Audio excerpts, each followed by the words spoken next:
મહેશ્વરી અમીર ભારતી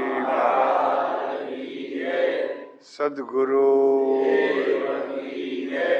સનાતન નમઃ પાર્વતી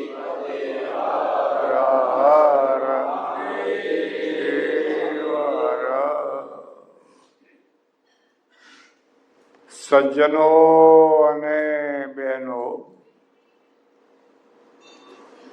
રામાયણને નિમિત્ત કરીને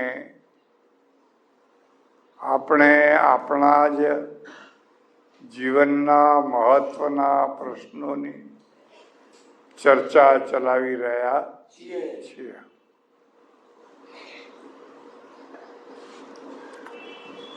દશરથના ઘરમાં આગ લાગી છે.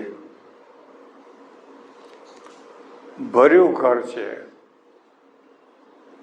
ભરી રાણીઓ છે, સારામાં સારા રાજકુમારો છે, સારા મંત્રીઓ છે, સારી પ્રજા છે, બધુંય સારું છે. આવું ભાગ્યે જ કોકના ત્યાં હોય.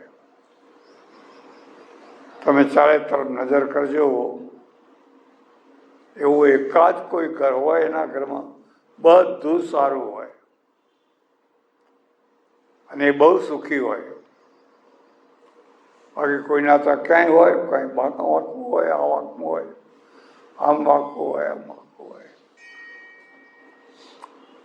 આટલું સરસ શાંતિથી સુખપૂર્વક જીવનારું રાજઘર છે, એમાં ચિંતાનો ભડકો થયો અને એ ભડકાએ આખી ઘરની શિકલ બદલી નાખી, દશા બદલી નાખી. એક વાત યાદ રાખજો, આ સંસારમાં તમારી ને મારી સાથે ત્રણ વસ્તુઓ કાયમ ચાલે છે. ત્રણ વસ્તુઓ આધિ, વ્યાધિ અને ઉપાધિ. તમે લાખ પ્રયત્ન કરો તો પણ આ ત્રણ તત્વોથી તમે છૂટી શકો નહીં. આધિદેવી એટલે કુદરતી આપત્તિઓ આવે, અચિંતાનું માવઠું આવ્યું, ચાર હતી કઈ સરસ મજાની પલળી ગઈ, બધી બહુ 12 મહિનાના પૂરા પલળી ગયા. સુખ થાય કે દુઃખ થાય? દુઃખ થાય, પણ હવે એને રોકી શકાય નહીં. એટલે આવી આધિઓ આવ્યા કરે. પછી વ્યાધિ આવે,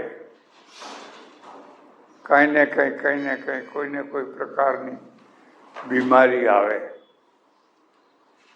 કલ્પના ના કરી હોય, અચિંતાની આવે.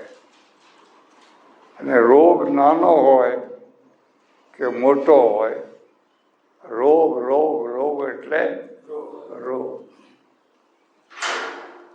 એમાંય મોટો રોગ આવ્યો હોય તો આપણા બિપિનભાઈ ત્રિવેદી છે,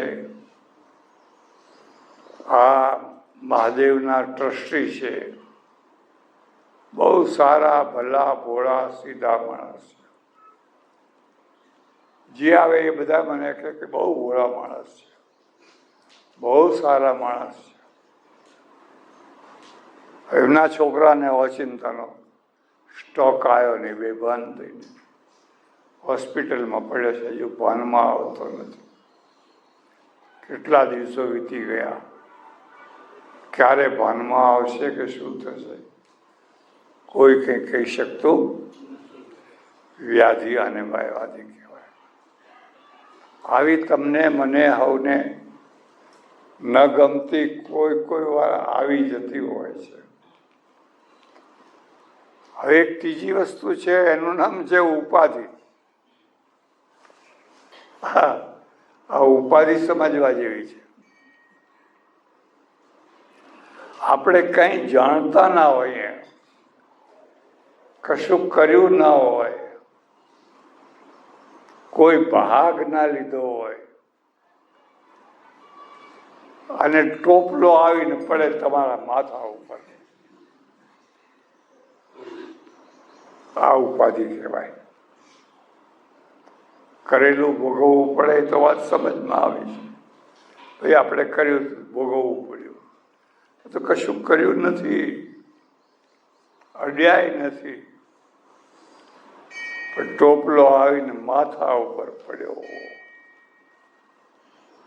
આ બનેલી વાત તમને કહું. એક રોડ ઉપર એક એક્સિડન્ટ થયો. એક્સિડન્ટ કરનારો જે હતો ને, એક્સિડન્ટ કરીને ભાગી ગયો. પેલો માણસ છે ઘાયલ થઈને પડ્યો નીચે, બૂમો પાડવા માંડ્યો. ઘાયલ થઈને પેલો તો ભાગી ગયો. પરદેશમાં ભગાય નહીં. પરદેશમાં એક્સિડન્ટ કરીને ભાગો તો તમારા ઉપર 2 ગુના થાય, એક્સિડન્ટનો અને ભાગવાનો. તમારે ઊભું રહેવું જ જોઈએ. એને તમારી ગાડીમાં લઈને હોસ્પિટલમાં પહોંચાડવો જ જોઈએ. આ તમારી જવાબદારી. હવે અહીં હોસ્પિટલમાં પહોંચાડવા જાઓ, હોસ્પિટલવાળા કે તમે કર્યો છે. કાયદા બહુ વિચિત્ર, જુદા જુદા. એકવાર હું ઇંગ્લેન્ડમાં એક શહેરમાંથી બીજા શહેરમાં જવું, આગળ બેઠેલો ડ્રાઈવરની આજુબાજુ, અને ગાડી પૂરપાટ ચાલે. ગાડી સારી, નવી લીધેલી ગાડી સારી. આ બનેલી વાત કહું તમને. ગાડી પૂરપાટ જઈ રહી છે કે આ બાજુ ફેક્ટરીમાંથી એક ગાડી નીકળી, એ સ્પીડમાં નીકળી. ખરેખર વાંકે ન, એને સ્ટોપ કરવું જોઈએ, રસ્તો ક્લિયર થાય પછી આગળ આવવું જોઈએ.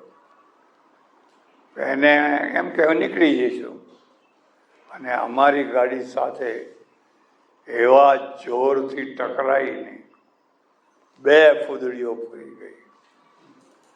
અમારી દશા શું થઈ હશે? આટલો મોટો એક્સિડન્ટ થયો, 2 ફૂદડીઓ ફરી ગઈ, પણ માણસ મર્યો નહીં, ગોરો હતો. ગાડીની બહાર નીકળ્યો, અમારી પાસે આવ્યો. અમારી પાસે આવીને કહે છે, તમે બધા હારા તો છો ને? કોઈને કંઈ વાગ્યું જ નથી ને?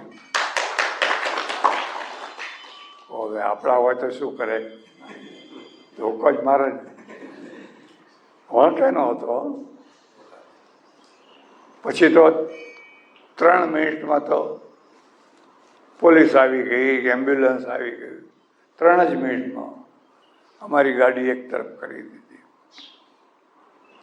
હવે અમારી ગાડીમાં એક બીજી મુશ્કેલી થયેલી. જે માણસ ડ્રાઇવિંગ કરવા બેઠેલો, એની પાસે ડ્રાઇવિંગ લાયસન્સ નહીં. આવડે ખરું પણ લાયસન્સ નહીં. એટલે મેં કહ્યું, તું બદલાઈ જા, તું બેહી જા. લાયસન્સવાળાને કીધું, તું બેહી જા, તું બદલાઈ જા. પોલીસ આવે એના પહેલાં તું બદલાઈ જા. એણે મને શું કહ્યું ખબર છે?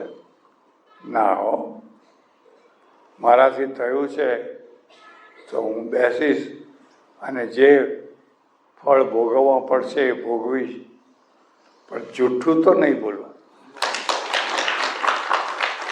હું વિચાર કરું કે આ મારું લેવલ ઊંચું કે આનું લેવલ ઊંચું. હું સંન્યાસી છું, મારે ગાડી નથી, મારે કંઈ ભરવાનું નથી. મારે જેલમાં જવાનું નથી. છતાં હું એને સલાહ આપું છું કે તું ખસી જા ને પેલાને બેહાડ. આવું અહીંયા થતું હોય છે. કોઈની જગ્યાએ વીમો ના હોય ને બેહાડી, વીમાવાળાને બેહાડી દે. પોલીસ આવી, એમ્બ્યુલન્સ આવ્યું, પહેલાં એમ્બ્યુલન્સ આવ્યું. એને જેવું કોઈને કંઈ બહુ ખાસ વાગ્યું, થોડું ટચિંગ થયું, અમને બધાને એમ્બ્યુલન્સમાં લઈ લીધા. કોઈ કિંમતી વસ્તુ હોય તો લઈ લો, અંદરથી કંઈક કિંમતી વસ્તુ હતું એ બધી લઈ લીધી. પેલામાં બેસી ગયા. થોડી વારમાં પોલીસ આવી. પોલીસ આવીને આ બધી પૂછપરછ કરી. પેલા કહ્યું મારી પાસે લાયસન્સ નથી પણ હું ચલાવું છું, ચાલ. એને ગાર્ડ નહીં દેવાની હો, સોરી ને થેન્ક યુ. એને બેસાડી ગાડી લઈને પોલીસ જતી રહી. આ બાજુ રોડ બ્લોક થઈ ગયેલો, એટલે પેલો ગાડીવાળો, ફેક્ટરીવાળો, કાચ બધા તૂટેલા ને, મોટી ઝાડુ લાવીને કાચ સાફ કરવા માંડ્યો, રોડ ચોખ્ખા કરવા માંડ્યો. કારણ કે રોડ ચાલુ થઈ જાય. જેની ગાડી લોચો થઈ ગઈ છે એ મોટું ઝાડુ લાવીને એકદમ 2-4-5 મિનિટ બધું સાફ કર્યું. પોલીસ આવે ત્યાં સુધી સાઈડ આપીને એને રોડ ચાલુ કરી દીધો. હું અમારી ગાડીમાં બેઠો બેઠો જોયા કરું છું.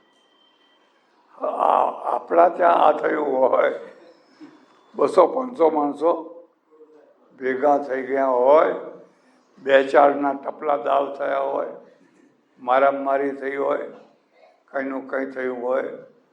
અહીંયા આમાંનું કશું જ નહીં. પછી કેસ ચાલ્યો. કેસ ચાલ્યો, મને ચિંતા.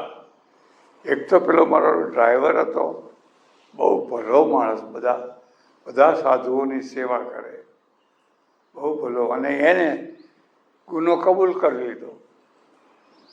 અંતે 3 મહિના થતા બે પક્ષે સમાધાન કરીને બે છૂટી ગયા. પેલો છૂટી ગયો ને આ બે પક્ષે સમાધાન કરી લીધું. એક આ વ્યવસ્થા છે. માણસો સારા હોય અને વ્યવસ્થા સારી હોય તો ઘણા ઉપાધિમાંથી તમે છૂટી શકો. પણ માણસો ખોટા હોય, લાગ જોતા હોય, જરા મોકો જોતા હોય, એક કેસની જગ્યાએ 3 કેસ કરી દો. અમારે આશ્રમમાં દંતાલીમાં એક કરિયાણાની દુકાન છે. મતલબ કે કરિયાણાની અહીંયા દુકાન એક છે. આ તો બહુ મોટી દુકાન છે. આને તો રોજનો લાખ રૂપિયાનો ધંધો થાય. પેલા તો 100, 200, 250 બસ. હવે એમાં અમુક હલકીનાથની છોકરી તેલ લેવા આવી, 4 આણાનું, પણ પૈસા નહીં લાવેલી. એટલે આને તેલ ના આપ્યું. કારણ કે પહેલાના પૈસા ચડી ગયેલા હોય. એ ચડેલા આપે તો આપે ને. ક્યાં પૈસા લઈને આવજે, દોડી આવે છે. ઘરે જઈને રોવા બેઠી, મને તેલ ના આપ્યું, ના આપ્યું. એનો બાપ છે ને એક લાઠો, એની છાપ બહુ ખરાબ છાપ. મારી છોકરીને પાછી કાઢી. એણે પોલીસમાં ફરિયાદ કરી કે આ દુકાનદારે મારી છોકરીની છેડતી કરી. હવે પોલીસને તો આટલું જોતું હોય. એ જાણતા હોય કે ખોટું છે, પણ પૈસા પેળવવાના તો આ જ રસ્તા છે ને. એ પોલીસ આવી ના આવીને પણ ગામ સારું, ગામને ખબર પડી, ગામ આખું એક થઈ ગયું, ગામ આખું એક થઈ ગયું. આ ખોટું બોલે છે, આ ખોટું બોલે છે, આ ખોટું બોલે છે, એમ કરીને બધું કેસ રફે દફે કરાવી નાખ્યો. એ પછી પેલી છોકરીને છોકરીના બાપની છાપ ગામમાં એવી પડી, પૈસા લઈને જાય તો કોઈ આપે નહીં, મફત તો ના આપે, પણ પૈસા લઈને જાય તો કોઈ આપે. એટલે ખાસ મુદ્દો યાદ રાખજો, તમારી છાપ ના બગડવી જોઈએ. તમારી એક છાપ છે, બહુ કિંમતી છે, બહુ કિંમતી, એ ના બગડવી જોઈએ. બસમાં બેઠા હો, ગાડીમાં બેઠા હો, ગામત્રે ગયા હો, ઘરમાં હો, બહાર હો, પણ તમારું એક લેવલ છે, એને કેરિયર કહેવાય, એને કહેવાય. હવે જો આ આખું ગામ પેલા દુકાનદારના પક્ષમાં ના આવ્યું હોત તો, અને વિરોધી આ દુકાનદાર એવો જ છે, બિચારાને જેલમાં જવું પડ્યું હોત. એટલે એક ઉપાધિ હોય, પેલો એક્સિડન્ટ કરીને ભાગી ગયો ને 200-300 માણસોનું ટોળું ભેગું થઈ ગયું. કોણ છે, કોણ છે, કોણ હતું, કોણ હતું. હવે બનવા કાળ એવું, એ જ ટાઈમે એક બીજી ગાડી આવી, એને એમ કે લાઈન જોવું તો ખરો શું થયું છે. એ ગાડી ઊભી રાખી, ડ્રાઈવર બહાર નીકળ્યો ને આમ જોવા ગયો. બનવા કાળ બન્યું એવું કે પેલો જે એક્સિડન્ટ કરનાર ડ્રાઈવર અને આ ડ્રાઈવર બેયના ડગલા એક સરખા, બે જે ડગલા પહેરે ને એક સરખા. આ હતો, અને ટોળું તૂટી પડ્યું. હવે એનો છૂંદો કરી નાખ્યો. આ જે દુઃખ આવ્યું એને ઉપાધિ કહેવાય. એને કઈ એક્સિડન્ટ કર્યો છે, એ કઈ ગુનેગાર છે, તોય એને બધું ભોગવવું પડ્યું. એટલે ખાસ વાત યાદ રાખજો, બધા તમારા કરેલા કર્મ જ તમે નથી ભોગવતા. કેટલીક ઉપાધિઓ પડોશીની આવતી હોય છે, કેટલીક બીજાની હોય છે, આવું પણ હોય છે. અને આ વાત જો બરાબર ઉતરે ગળે તો હવે કોઈનો એક્સિડન્ટ થયો હોય ત્યાં ગાડી ઊભી રાખીને જોવા જવું નહીં. ઘણા ટેવ હોય ને જોવા જઈએ, જોવા જ ના જાવ તો પેલો મરતો હોય તો બચાવે કોણ? હિંમત કરીને જવું જોઈએ. અને જો એ બચી શકતો હોય, દવાખાને લઈ જઈ શકાતો હોય તો લઈ જવાય. પછી જે થવું હોય એ થાય, આદેશ છે, ભોગવવું પડે.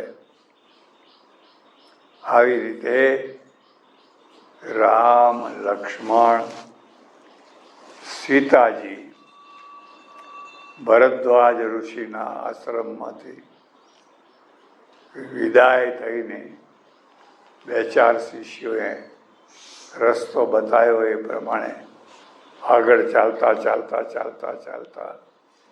ચિત્રકૂટ પહોંચી ગયા. ક્યાં પહોંચ્યા?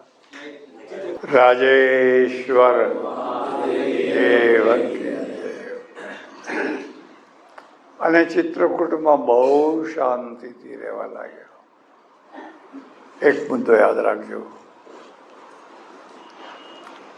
સુખ માટે સગવડો જોઈએ અને શાંતિ માટે સમજણ જોઈએ. બેનો ભેદ સમજજો. તમારે સુખ જોઈએ છે, બધી સગવડો છે, બાથરૂમ કેવો છે, પલંગ કેવો છે, ફલાણું કેવું છે, ફલાણું કેવું છે. જેટલી સગવડો વધારે એટલું સુખ વધારે. અમેરિકામાં મારે એક હોટલમાં ઉતરવાનું થયેલું, આલિશાન. પછી મને બટન બતાવ્યા. મને કે તમારે પેલી બારી ખોલવી હોય તો આ બટન દબાવો તો બારી ખુલી જાય, આમ કરો તો બારી બંધ થઈ જાય, બારણું ખોલવું હોય તો આમ કરો તો બારણું ખુલી જાય, આમ કરો તો બારણું બંધ થઈ જાય. પંખો, એસી, આ અહીંયા બધું તમારી આંગળીઓમાં છે બધું. ઓ કેટલું બધું સુખ. મેં કહું કદાચ મને લકવો લાગે અને આ હોટલમાં દાખલ થવું તો મારે કોઈની ગરજ રહે. લકવામાં તો કોઈ બેઠો કરે, કોઈ ઊભો કરે. આ તો બટન દબાવવાના, ખાલી બટન જ દબાવવાના. સુખ છે સગવડોને આધીન છે. અને આટલી બધી સગવડો હોવા છતાં પણ ઊંઘ ના આવે તો દોષ કોનો? આટલી બધી સગવડો છે, હજુય તને ઊંઘ નથી આવતી તો આમાં દોષ કોનો? એટલે હવે બીજી બાબત આવે. શાંતિ છે એ સમજણમાં છે, સમજણમાં છે. અને સમજણ છે મફત મળે છે, સગવડ મફત ના મળે. આ માઇક મફત મળે, આ ટેપ રેકોર્ડર મફત મળે, સગવડ છે, પૈસા આપવા પડે. પણ સમજણ મફતમાં મળે. તમે બધા આટલા દિવસથી અહીં આવો છો, તમને કઈ સમજણ મળી? કઈ પૈસા આપવા પડ્યા? સમજણ મફતમાં મળે. અને દુનિયાની વિચિત્રતા જુઓ, જે મફતમાં મળે છે એ લેવું નથી, અને લાઈનમાં લાગીને તેમાં પૈસા ભરવાના છે. લાવો લાવો ટિકિટ લાવો. કયું કયું પિક્ચર ચાલે છે? કાળા બજાર. ટિકિટ, પૈસા લાવો, પૈસા. આ દુનિયાની વિચિત્રતા છે. એટલે દશરથની કફોડી સ્થિતિ થઈ. પણ હવે એવી સ્થિતિમાં રામ, લક્ષ્મણ અને સીતાજી આ ત્રણેયની કસોટી થઈ. એક બીજી મુદ્દો, જાતવાન. શબ્દ યાદ રાખજો, જાતવાન. એની કસોટી નીવડે થાય, નીવડ્યા વિના ખબર પડે નહીં. અને સીતા નીવડ્યા નહીં, આવીશ ને. લક્ષ્મણ નીવડ્યા, રામ નીવડ્યા. ચાલો તૈયાર થયા, સુબંધ બધું તમે જાણો છો. ફરતા ફરતા ફરતા ફરતા ચિત્રકૂટ પહોંચી ગયા. હવે ચિત્રકૂટ એક બીજો મુદ્દો યાદ રાખજો ખાસ બહેનોને. પુરુષ છે ને એકલો રહી શકે, ઘણા રહે છે, ઘણા લોકો એકલા રહે છે. સ્ત્રી એકલી ના રહી શકે. એને સહેલી જોઈએ, સહેલી. પુરુષને સહેલો ના હોય ચાલે,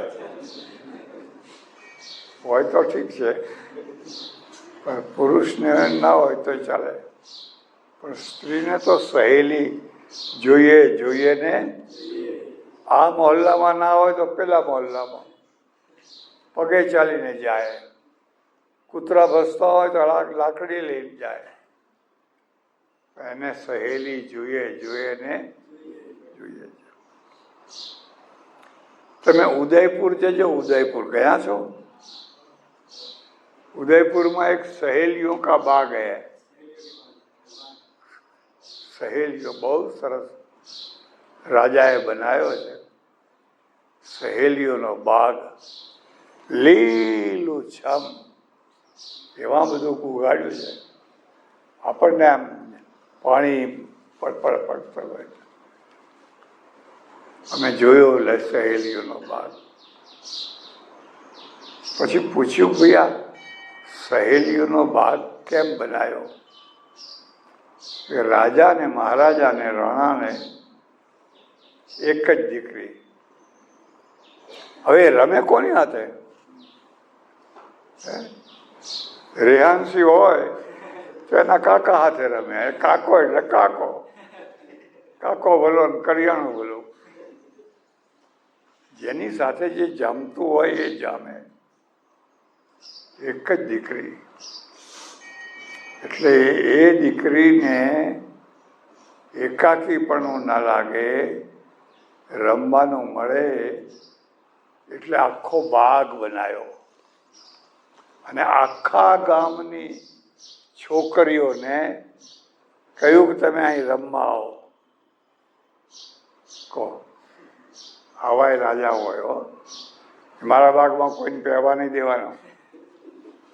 આખા ગામની, નગર શેઠની આવે, ફલાણાની આવે, ફલાણાની આવે, ફલાણાની, બધી છોકરીઓ લાંબા લાંબા ચોડા પહેરે નહીં તો આખો દિવસ રમે ને પછી સાંજે બધા રમે, ખાય, પીએ, મજા કરે, ઘરે જાય.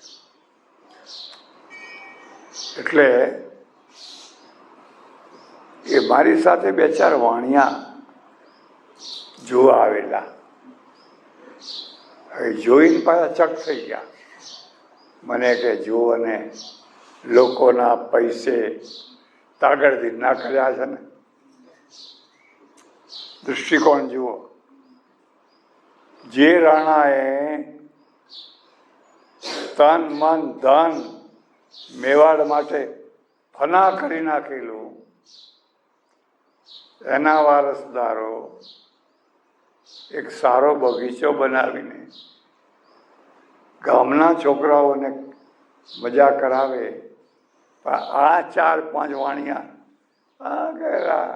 લોકોના પૈસા, આપણા પૈસા કરે, આપણા પૈસા ટેક્સના, એમાંથી આ બધું બનાવ્યું છે. મેં કહ્યું, તને ખબર છે?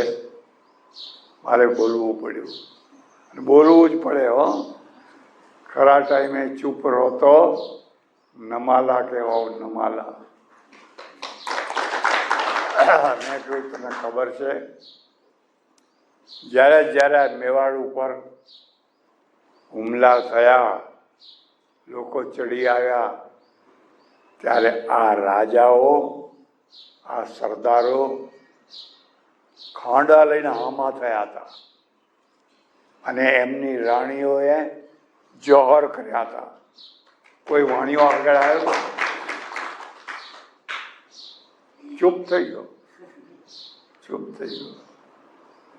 અરે તમે ઓળખો, જે લોકોના પાડિયા થાય છે એને વેપાર કરતા ના આવડે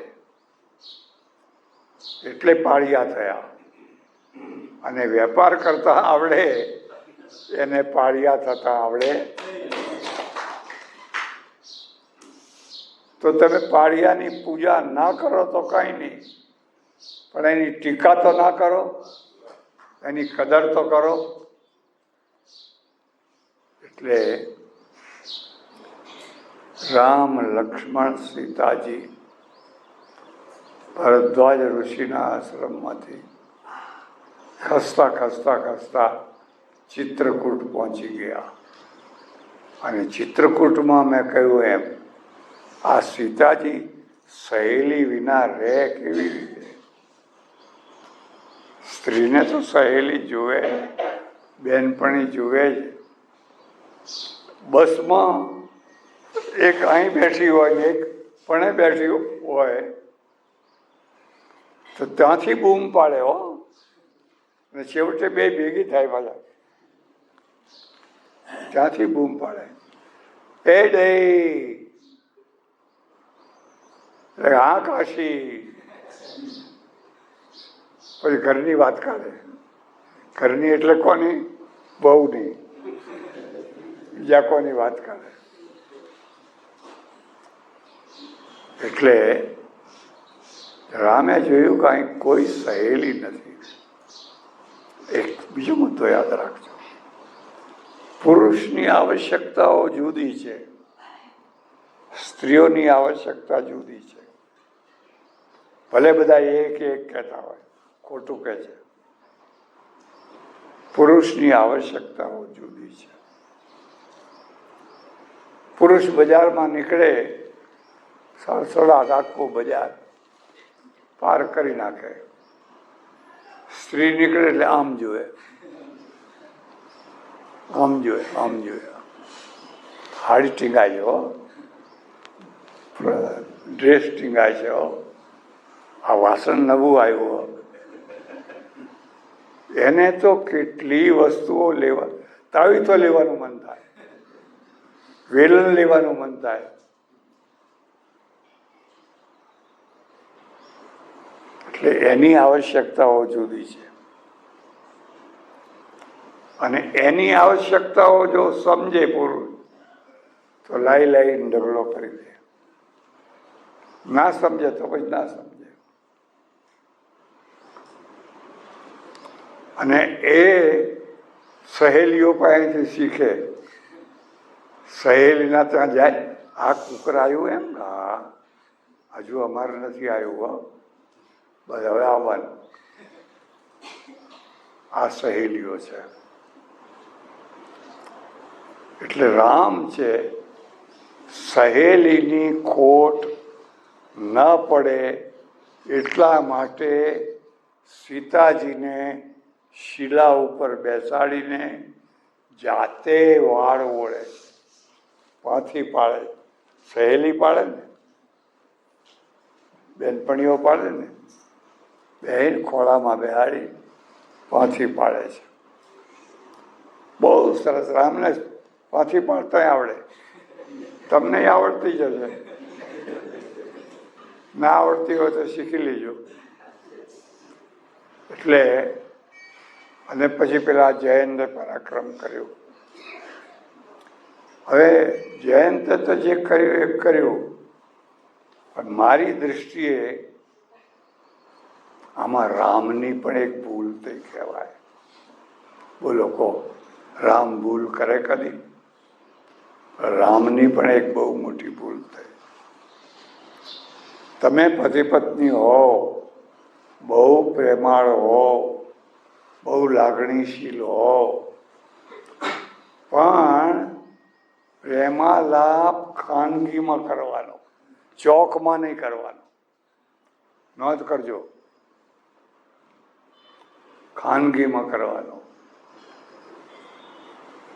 એટલે આપણે ત્યાં ઓરડા હોય, વહુનો ઓરડો, ઓસરી હોય, ડોહાની ઓસરી ગુડગુડું ગુડગુડું ગુડગુડું કરતા હોય.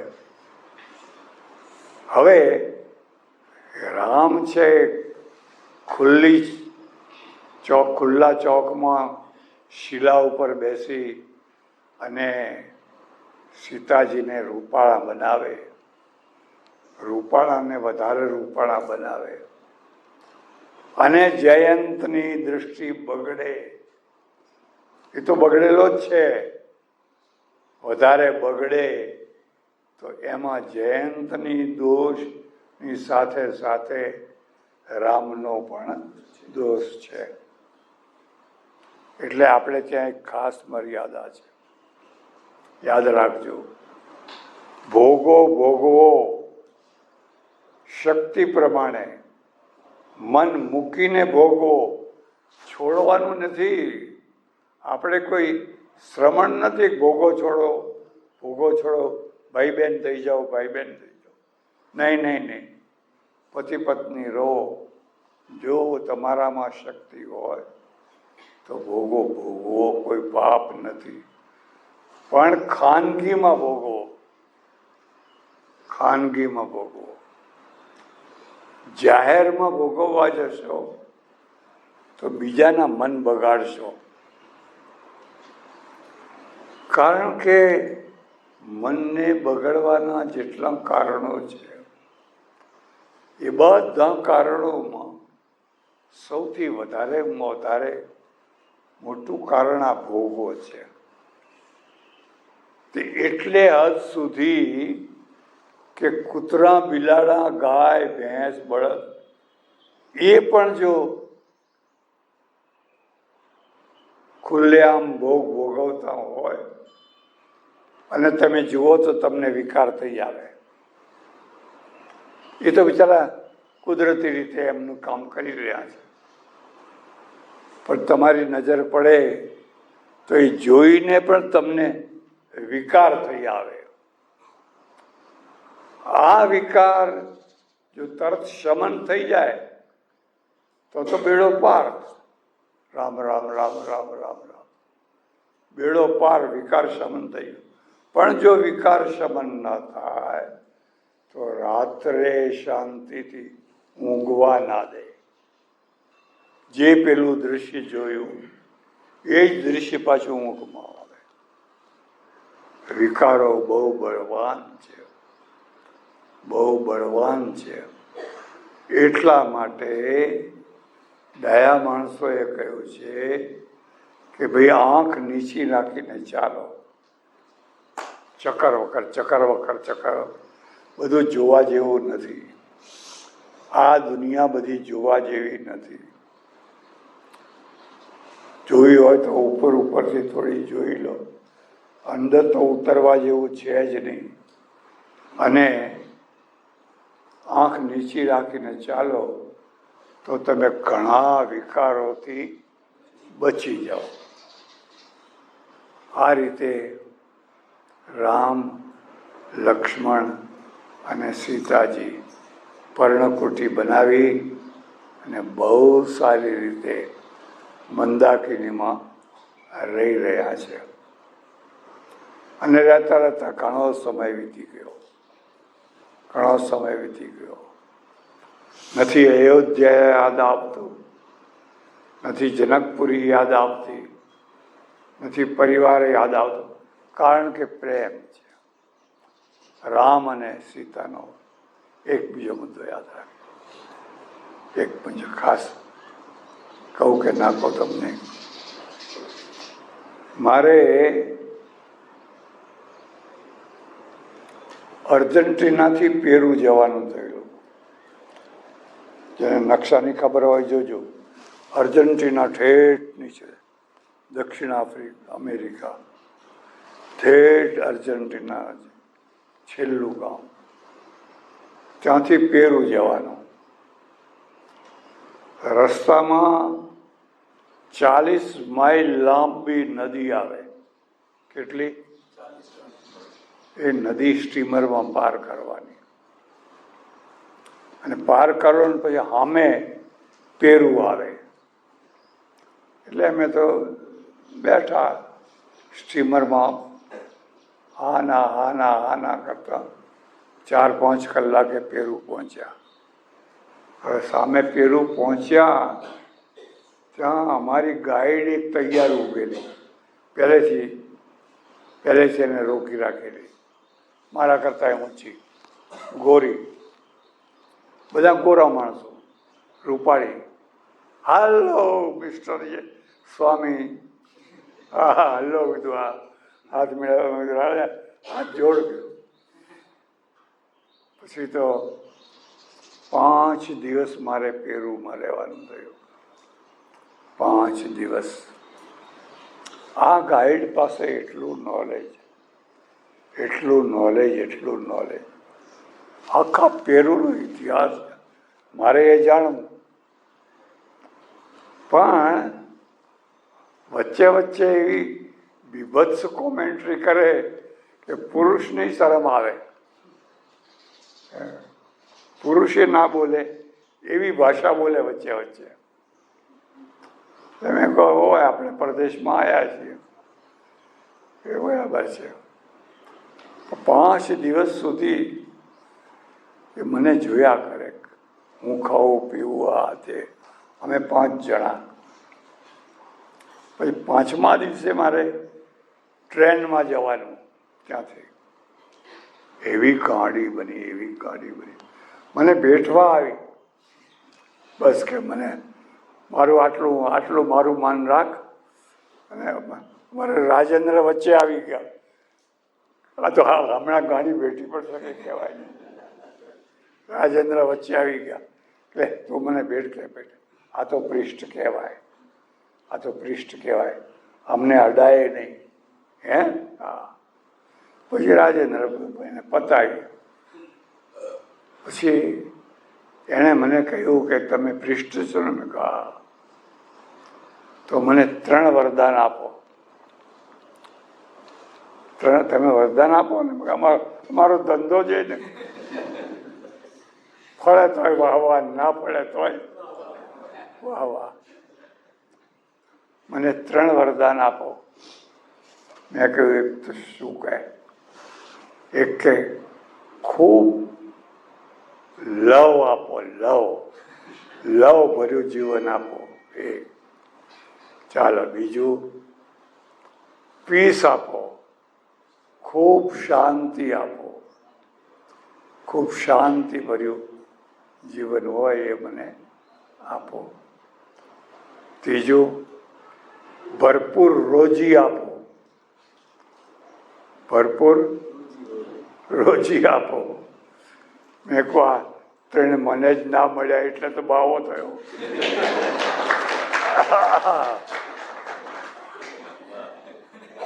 આવું કોઈ માગ્યું? આવું માગે લોકો. બિરલા, મારા છોકરાને બિરલો બનાવી દો, ટાટા બનાવી દો. ના હા, મને ખૂબ લવ. ભૂખી હતી. કેમ? એ મૂળ જર્મન મૂળની. અમેરિકા આવી અને અમેરિકન સાથે લગ્ન કર્યા. સારું ચાલ્યું, બે નોકરી કરે. પણ પછી બેનું બગડ્યું એટલે છૂટા થયા. અમેરિકન છૂટો થયો. આ જર્મન ભાઈ પેરું આવતી રહી. હવે અહીં આવીને કરવું શું? એટલે એને ગાઈડનો ધંધો શરૂ કર્યો. ગાઈડનો ધંધો. આ રિયલ વાત કહું છું. ફોરેનની લાઈફની રિયલ વાત કહું છું. પાછા 2 છોકરા પેલાના એ લઈને આવી. પછી એની માં એક ફ્લેટ રાખી. માં, દીકરી, 2 છોકરા રહે. આ આખો દિવસ ગાઈડિંગ કરે. એની આવકમાં બધા જીવન જીવી. ગાઈડ તો કોઈ વાર મળે ને કોઈ વાર ના મળે, કોઈ વાર ઉદારે મળે, કોઈ વાર લોભિયાય મળે, પણ તોય જીવન ચાલે એનું. એટલે લવ ગયો એનો. હવે લવ ગયો, પીસ ગઈ. શાંતિ તો ક્યાંથી મળે? શાંતિ તો ત્યારે મળે જ્યારે તમારા પ્રશ્નો ઉકેલાયા હોય ત્યારે. અને આ પ્રશ્નો ક્યારે ઉકેલાય? સારી રોજી મળે. રોજી નથી એટલે તો ગાઈડિંગ કરે. 3 નથી એના પાસે. એટલે એનાથી મળ છૂટ્યા. જેમ તેમ છૂટીને આવ્યા. પણ મને યાદ રહી ગઈ. મેં કહું આ દુખિયારી બાઈ છે પણ જ્ઞાની છે. અને એમાંથી તમારે શીખવું હોય, કદાચ ભગવાન મળે તો કહેવાનું લવ, પીસ એન્ડ રોજી. બસ તારો મોક્ષ પછી આપવો હોય તો પછી આપજે, પણ પહેલા આ 3 આપ. ભરપૂર લવ મળે, ભરપૂર પીસ મળે, આ શાંતિ. અને ભરપૂર રોજી મળે. રાજેશ્વર કૃષ્ણ કનૈયા, રામચંદ્ર ભગવાન, સદગુરુ નળેશ્વરી, અમીર ભારતી, સનાતન નમઃ પાર્વતી.